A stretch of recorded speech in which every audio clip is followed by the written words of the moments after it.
We all know that the employer brand is subservient to the consumer brand, right? The consumer brand is the thing that drives all the money. It's the thing where you've got a whole marketing team and, that thing called marketing budgets dedicated to making sure that brand, that consumer brand is crystal clear and has a broad reach and talks to all the right audiences. And employer brand is just that add-on thing you do on the side, right? Right?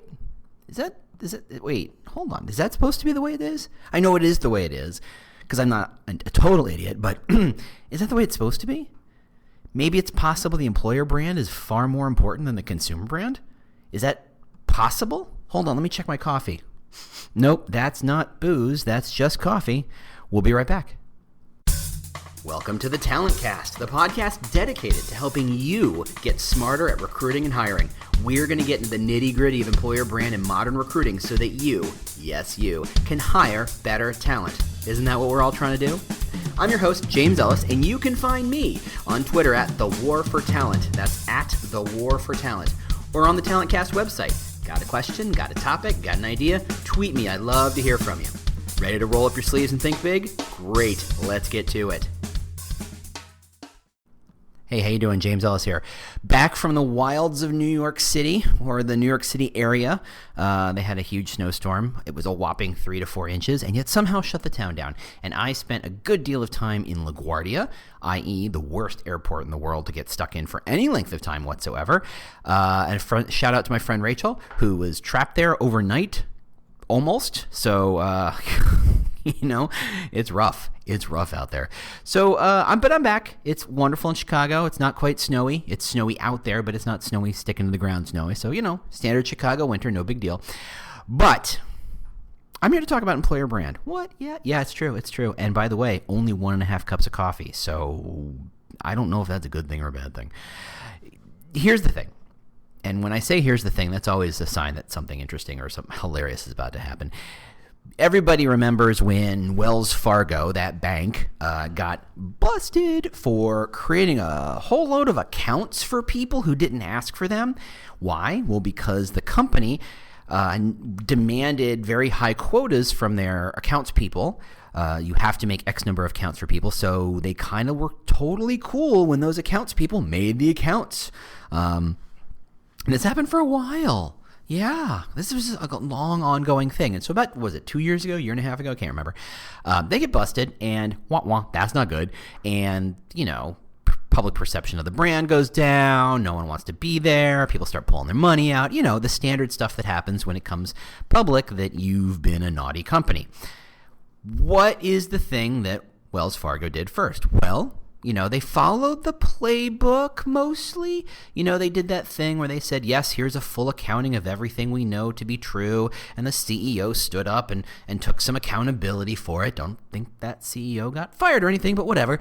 And said, look, we're going to transition and we're going to change our culture and we're going to change these things, and was fairly upfront about things. I mean, they followed the Tylenol playbook. It wasn't wasn't the best version of the Tylenol playbook, but they followed it to the letter, if not the spirit of the playbook.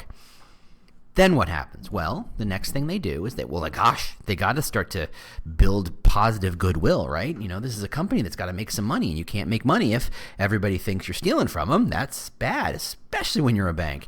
So what do? You put your employees front and center. All those commercials were employees talking about how dedicated they were to their customers, how much they cared about their customers. Huh, interesting. Anybody, for those of you in the States, Papa John's Pizza? It's pretty mediocre pizza, I guess. Here's the thing. Here's my pet theory outside of what this is all about. Everybody's got a favorite crappy pizza place, right? There's good pizza. Everybody knows what good pizza looks like. But there's a, generic fast foody type of pizza, and there's a number of brand names, mostly national, who are huge, who make pretty generic, mediocre pizza. Everybody has a favorite version of that. Mine is a Chicago chain, but whatever, and it doesn't matter. But Papa John's is one of those mediocre pizza places. They make a metric ton of pizza. I think I made fun of them about a year ago because their commercials started to talk about the level of quality they had, and they proved their measure of quality by showing the clear see-through circle, the disc that was cut into 8 slices, with like a line, which is, kind of markings on it, and they would lay it on the pizza to ensure that an equal number of pepperoni and other toppings were on each slice. As if that's the measure of quality when it comes to pizza. Evenness. It's right up there with Domino's thinking its level of quality was a function of how quickly it got it to your door. It's maybe the pizza yumminess? Maybe? No? Okay. Whatever. Not the conversation we're having here. Well, anyway, Mr. Papa John himself, who had a agreement with the National Football League here in the States, that is football. Here in the not States, that's American football, the longer ball, not the circular ball, not the spherical ball. And man, Papa John's ran a lot of commercials. They ran upwards of $30 million of commercials every season. They had football players in the commercials. They were very, very tied to football. Well, then football protests started to happen, and Papa John himself starts to talk about how protests were ruining football and were keeping people away and were impacting his pizza. So what he's effectively saying is police brutality makes people want less pizza, which is kind of a stupid thing to think or say, especially to say. It's certainly dumb to think, but saying it is just doubly so. Well, we couldn't stand for that, so Papa John got bumped on his butt. And the first thing Papa John's does is run commercials with franchise owners and cooks and people who work at the franchises and offices and pizzerias to say, I'm the person who makes your pizza.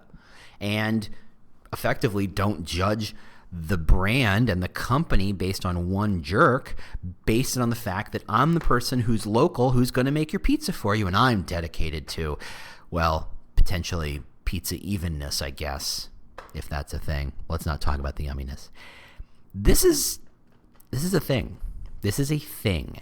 You start to see this more and more as people who are brands that are in trouble, brands that are in crisis, after they've done the crisis process, after they've cleaned shit out, excuse my French, and if you're French, bonsoir, that's all the French I know, after they've gone through the crisis process, what next? You can't just start going along like nothing's happening. Once Tylenol, and everybody knows Tylenol is the case study when it comes to crisis management, after Tylenol survived their first cyanide scare, and they did it right, and they took a big hit, but they immediately came back because they didn't pretend that everything was fine. We're done. They talked about how safe their packaging was. They talked about how tamper-proof their packaging was and how they changed things, and that was part of their marketing process. It wasn't okay, we fixed it, we're done, move back to the way it used to be. It was, okay, now, because everyone's eyes are enlightened to the idea that safety in packaging is kind of a thing, because, 8 people died or whatnot, that's part of the conversation now. The reason why when you buy vitamins and you buy anything in pill form, it's a pain in the rumpus to open up, well, that's why. Because if you bought pills in any shape or form, vitamins, aspirin, whatever you're eating, heck, children's vitamins, the gummy bear vitamins, right? Those things are sealed up tighter than Fort Knox. And the reason for that is because if you bought a package of pills and they weren't sealed like that, you would think something's wrong. It would feel weird. The conversation shifted. Anyway, the conversation after the crisis seems to be saying the next page 4 of the playbook is now put people front and center. People, not just people, employee people who work there. We're part of the business.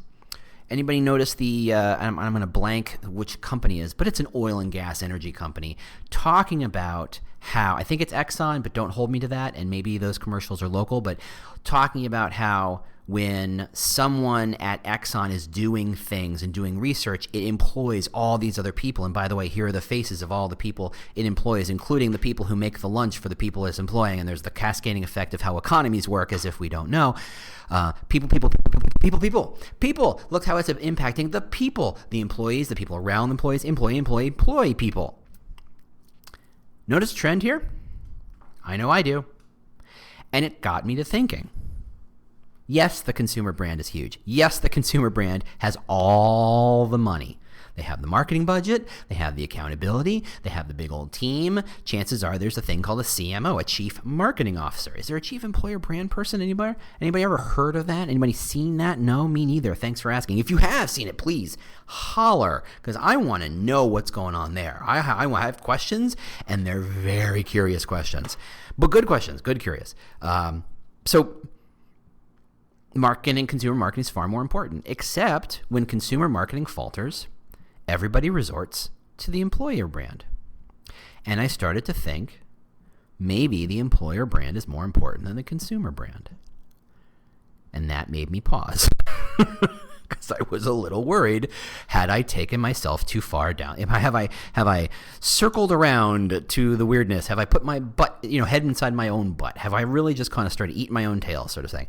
And the more I thought about it, the more I realized, no, there's something here. Now, let me put a couple of brackets around this thing. First off, when we talk consumer brand, we mean consumer brand around the company, not around a product. We're not talking about product consumer brands, right? If you're talking about a product, so Disney is a company and Disney has an employer brand and Disney has a consumer brand, but it makes a boat ton of products, some of which are movies, some of which are movie product tie-ins, some of which are ESPN channels and ABC and all this other stuff they have and do.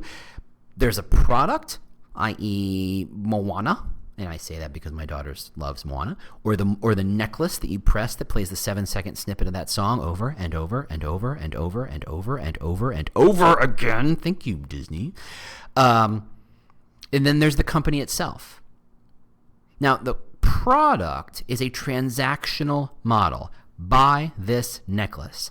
Buy the tickets for this movie, buy these shoes, buy this plant, buy this apartment, buy this car, buy this. It's a product. Here's a pair of headphones. You should buy it. Why? Because they're the best headphones. Cool. I like the best headphones. I want to buy the best headphones. Are they affordable? And then you start to go down the hierarchy of how you make decisions. And your model is different than mine because I'm not made of money, and money takes into account. Portability takes into account. I don't really care about things like active noise cancellation. Passive is fine.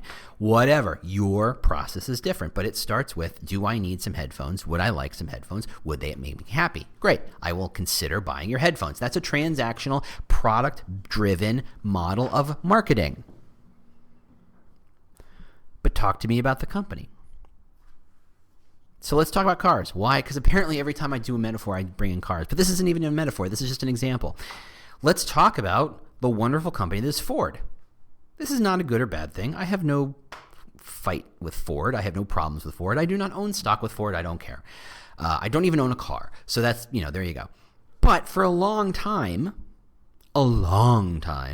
Ford's brand, not the car, they had many different cars. They had trucks, they had little cars, they had big cars, they had minivans, they got all buy a Ford Aerostar, great for the family. Buy a Ford Shelby, it's a sports car that only 6 people in the world can afford. Buy it.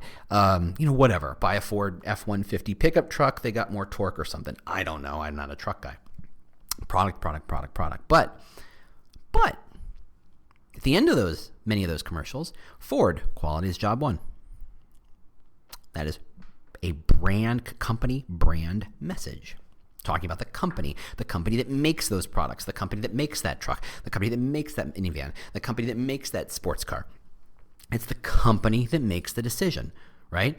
Whether you like the product or don't, sure, that's part of it, but it helps to know who the company is. Now, in some companies, you don't really care. Anybody notice how... So let's look at Apple, because you kind of do that. Apple, has a strong consumer brand because the products are so well designed, generally. There have been some misses in the last couple of years. Like that big tower that's round, that was a huge miss.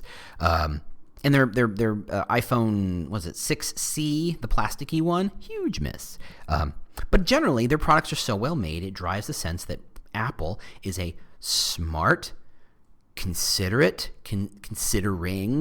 brand, that their company, that it makes products that are good, that the fact that the company makes it and you have a sense of the company, whatever products follow from that company, you are more predisposed to have a positive impression about before you even look at the product. So for example, There were plenty of watches out there. Pebble made a watch that was decent. Lots of companies talked about watches, and it wasn't until Apple makes a watch and then suddenly the conversation like, ooh, watches are a thing now. It's like, well, yeah, wait, hold on. Like 1 million people have those things, have watches already. What do you mean now a thing?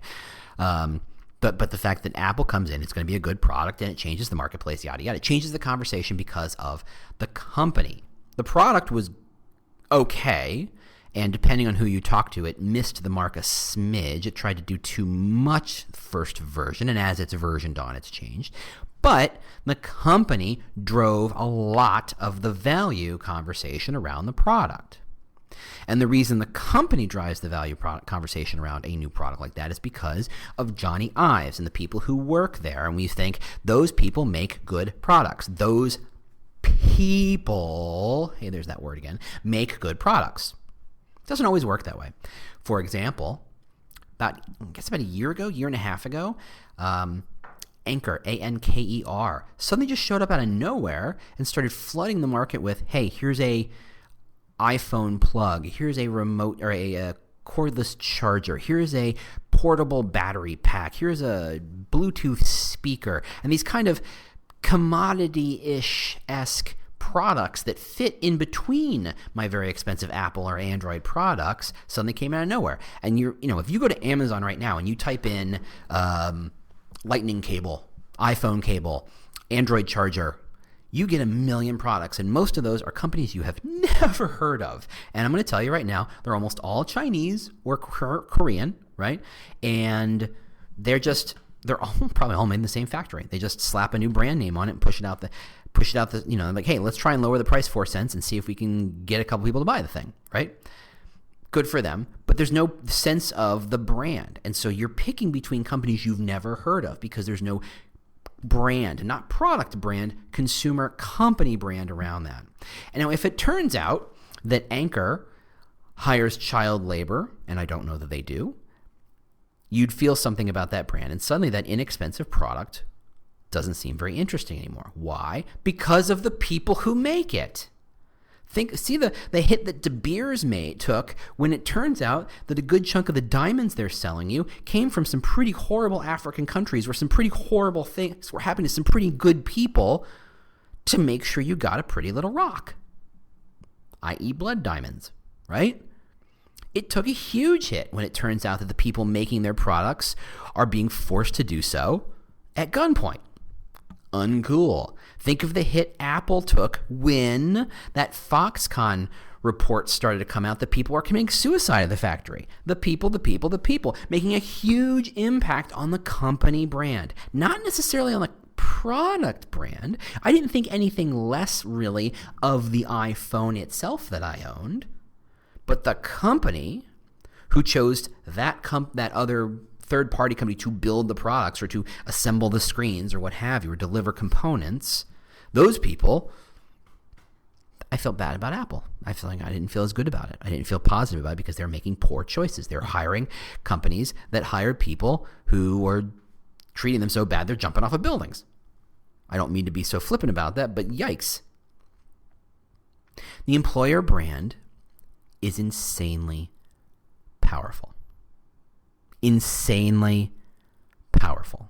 Look at Nordstrom. Nordstrom's known for decades now as providing the greatest customer service. Who provides that customer service? Not the marketing team, the people. And that means they had to hire the right kind of people. And you had to build a culture of those people to say customer service above all else. The employer brand was the consumer brand. They just didn't call it employer brand. Why? Because 5 years ago, only a handful of people even understood what the hell employer brand was. They talked about how great their people were. You would see stories of the customer service teams who would go above and beyond, who would get in their own cars and deliver the product to the middle of nowhere because the customer asked them to. Nordstrom has a book full somewhere of amazing customer service stories. Those customer service stories are about their people, and they're about their employer brand. That is, we're the kind of people who do this. That brings me to Seth Godin. Why? Because I can't not bring up Seth Godin. Got a new book, by the way. I'm about a third of the way through. It's not earth-shattering, so if you've read everything else Seth Godin's read, it's not earth-shattering, but it is, however, good. It's all smart. It's all a distillation of things he's been talking about. But one of the things, and I've heard it before, him say it before, but I think it's so interesting, is the idea that marketing is about change. I'm trying to get you to change. I'm trying to get you to change the kind of soap you buy. I'm trying to get you to change the job you have. I'm trying to get you to change what kind of clothes you should wear. That's marketing. Marketing isn't advertising. There's a whole other podcast somewhere where I will talk about how marketing isn't advertising and advertising isn't marketing. They're different. They overlap, certainly, but they are different. But this idea that marketing is about change. How do I encourage some people to change? It's not about necessarily helping all people change, right? It's about helping some people change. And the best way to approach these problems is to say, who are the kinds of people who either want to change or can be very easily persuaded or shown how that kind of change would help them? Right? So suddenly you're segmenting your audiences to not to say, hey, everybody, you should buy this plant. It's amazing. Why? Well, because it's amazing. Well, to how? To whom? In what way? In what fashion? In what sense? I don't like plants. I'm allergic to bugs. I am allergic to the color green. I don't know. I'm staring at a basil plant right now, so bear with me.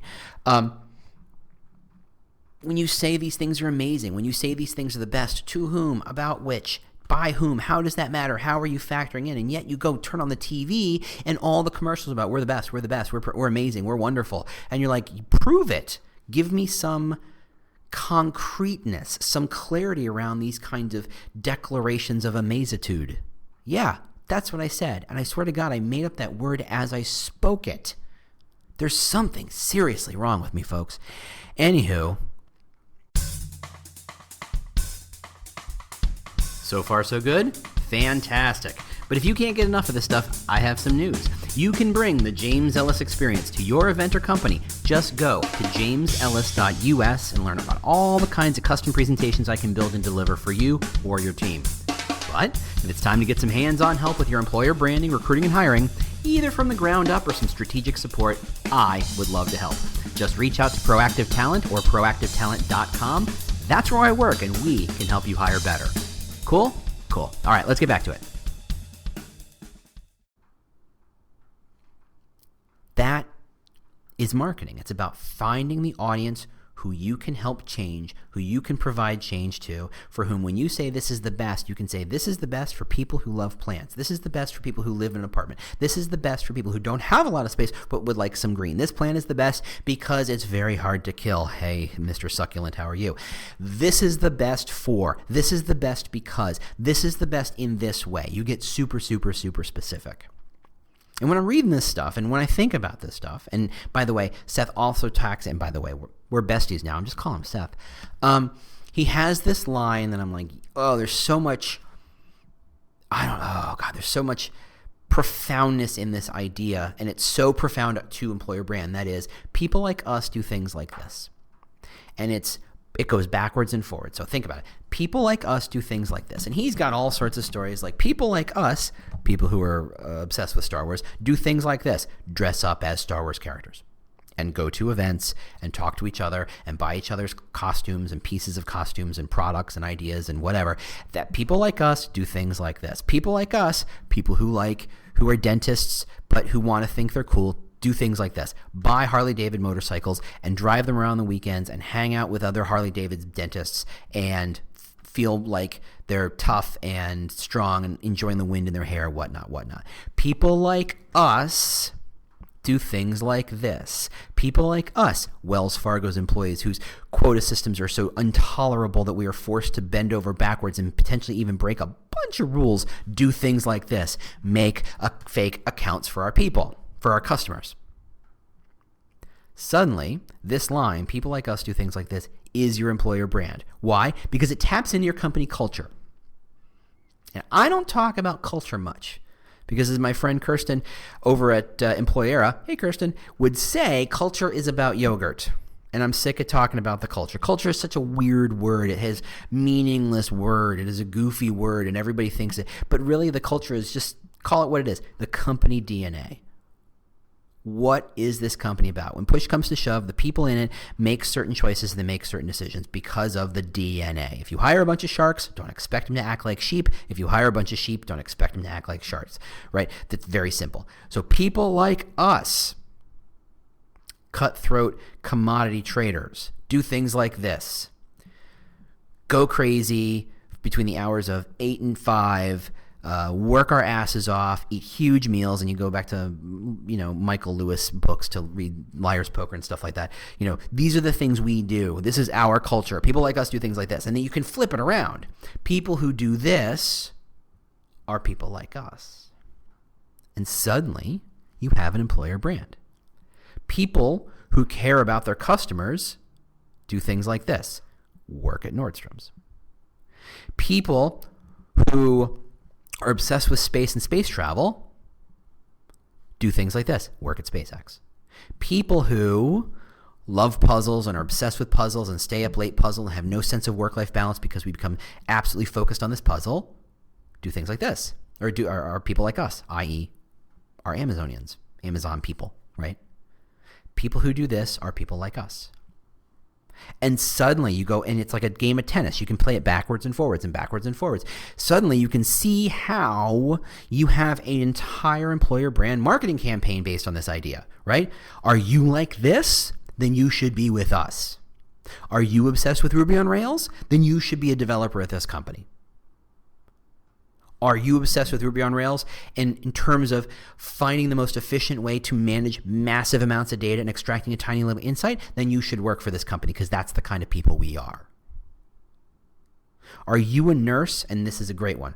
And everybody says, are you a nurse who cares about your patients? Well, hold on a second. I hope to God that's every nurse. And you went wide instead of getting specific.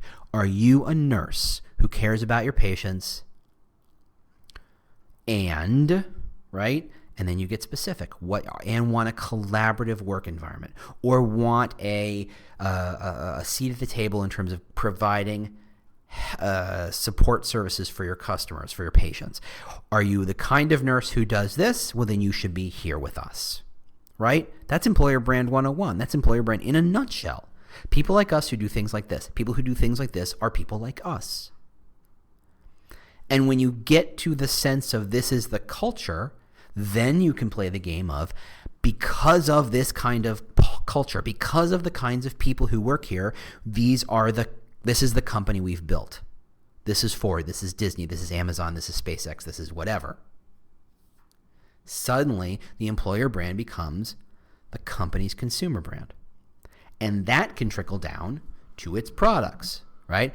People who are obsessed with form and function in harmony, hardware and software working as one to provide the ultimate customer experience, to provide innovation and magic in people's pockets, are people who, like us, i.e. people who work at Apple. And because people who work at Apple are these obsessed form and function magic people, the products we make are generally form and function integrating as one, acting as one, creating magic in your pocket. So buy one. Whoa. Your entire consumer brand becomes predicated based upon, is functionally dependent upon your employer brand. Now, don't say that too loudly around your marketing friends, because you will have a fight. And knowing marketing people as well as I do, you will not win the fight, not because you're wrong, but because the sheer momentum of investing in marketing wins.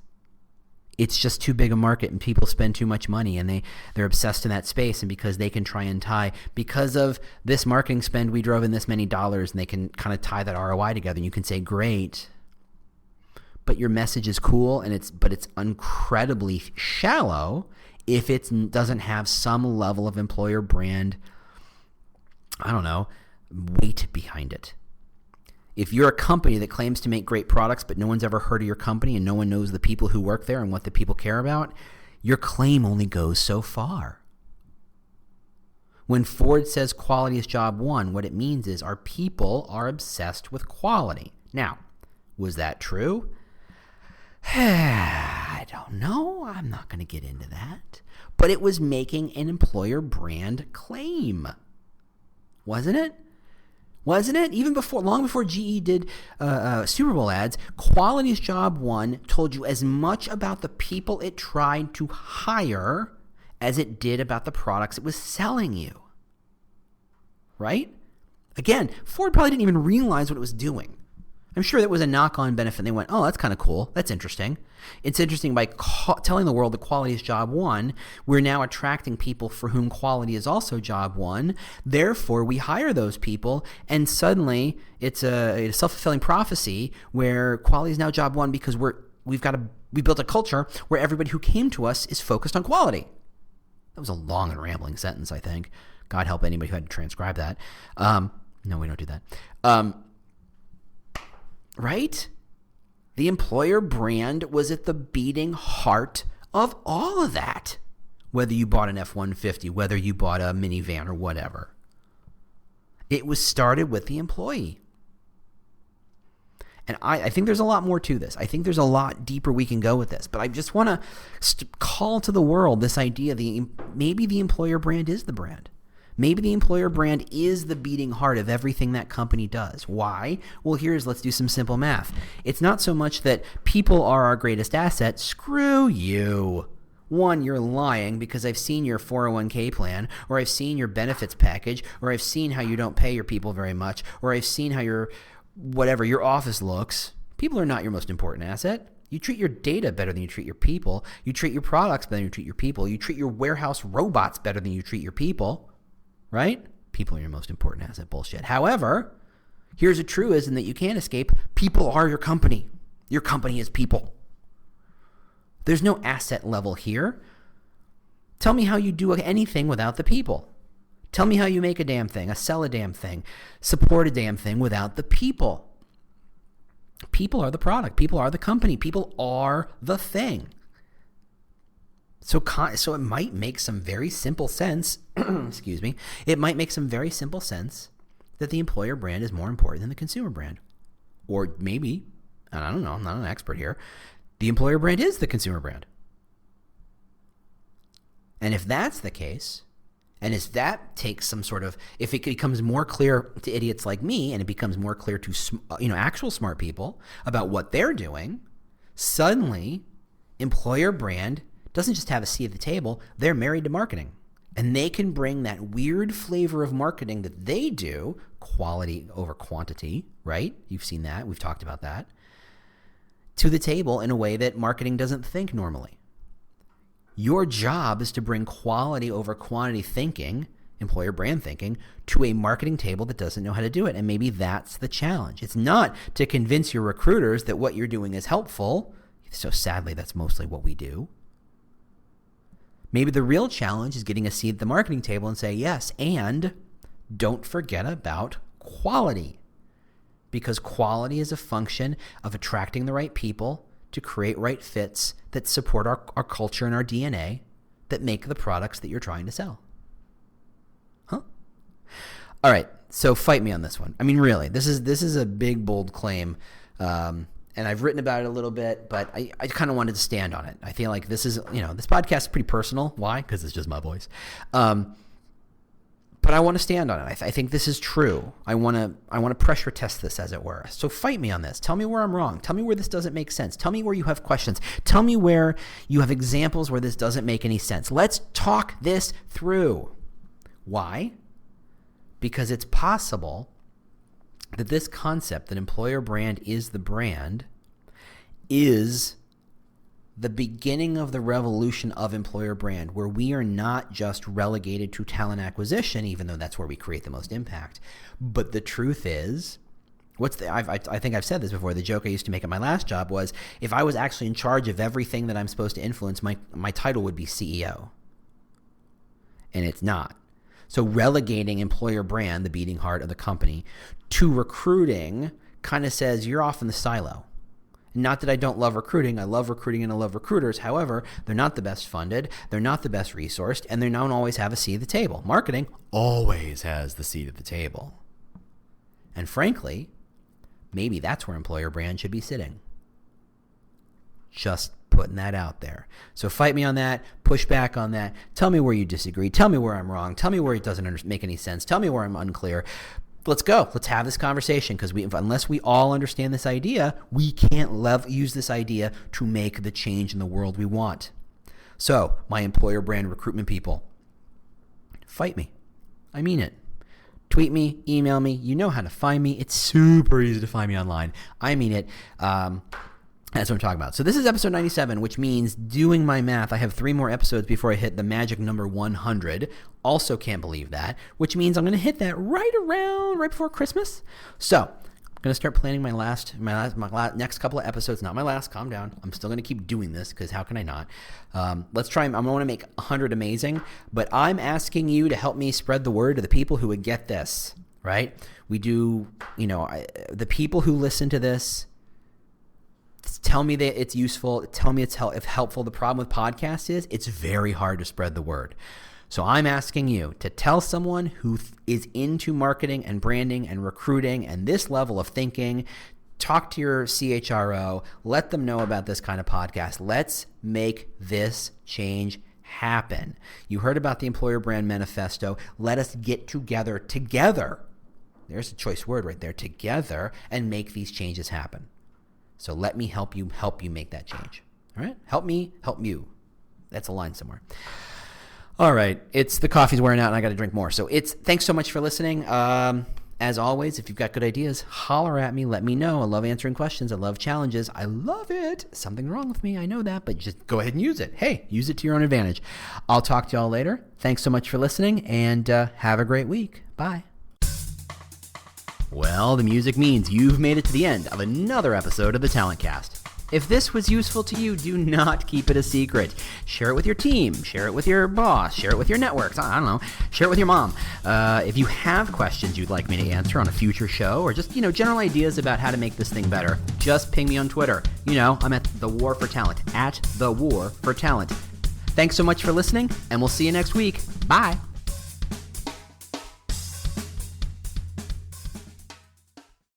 The world's best-known investor and Wall Street expert, Warren Buffett, once said, "Wall Street is the only place that people ride to in a Rolls-Royce to get advice from those who take the subway."